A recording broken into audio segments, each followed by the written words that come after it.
যুবক ভাইয়েরা, আল্লাহ আপনাকে যতটুকু যৌবন দিয়েছে এতটুকুই। মনে করেন আপনার কাছে 50 টাকা আছে। কত টাকা? 50 টাকা। 50 টাকার থেকে যদি আপনি 40 টাকা খরচা করেন, আপনার কাছে কত টাকা থাকবে? 10 টাকা। এই 10 টাকা আপনি যদি বালিশের নিচে রাখেন, আপনার পকেটে রাখেন, এই 10 টাকা কোনো সময় 50 টাকা হবে না। আল্লাহ তাআলা যৌবনটাও তো এরকম। আল্লাহ তাআলা আপনাকে একটা যৌবন দিয়েছে, একটা হায়াত দিয়েছে, এটা আল্লাহ তাআলার পক্ষ থেকে নির্ধারিত।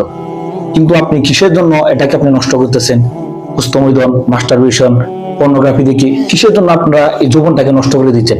অথচ আল্লাহর হাবিব সাল্লাল্লাহু আলাইহি ওয়াসাল্লাম বলেন, কেউ যদি নিজ হাত দিয়া মাস্টারবেশন করে তার যৌবনটাকে সে ধ্বংস করে দেয়, নষ্ট করে দেয়, কাল কিয়ামতের দিন তার প্রত্যেক আঙ্গুল থেকে একটা করে সন্তান জন্ম নিবে।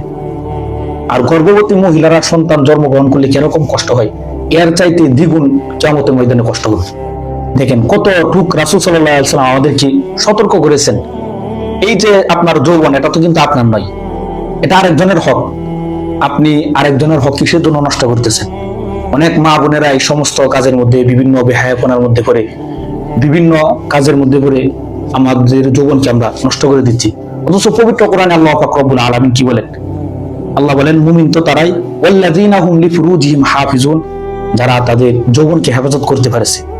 অন্য আয়াতে আল্লাহ পাক রব্বুল আলামিন বলেন, কুল লিল মুমিনিনা ইয়াগুদ্দু মিন আবসারিহিম ওয়া ইয়াহফাযু ফুরুজাহুম। নবী, আপনি তাদেরকে বলে দেন তারা যেন তাদের চোখকে নিম্নগামী করে রাখে এবং তারা যেন তাদের লজ্জাস্থানকে হেফাজত করে। লজ্জাস্থান বলতে আমার স্বাভাবিক যৌবনকে বোঝানো হয়। এবার প্রশ্ন করতে পারেন যে হুজুর, আপনারা আমাদেরকে বিভিন্ন সময় বিভিন্ন নসিহত করেন, কিন্তু দেখেন আমিও মাথায় টুপি আছে, পাঞ্জাবি আছে, জুব্বা আছে। কাল কিয়ামতের দিন যদি আল্লাহ পাক রব্বুল আলামিন বলে, তুমি হুজুর হয়েছিলা, কোরআন হাদিস বুঝেছিলা, মানুষকে তুমি কতটুকু সতর্ক করলা, মানুষ তোমার কাছ থেকে কি জানতে পারছে?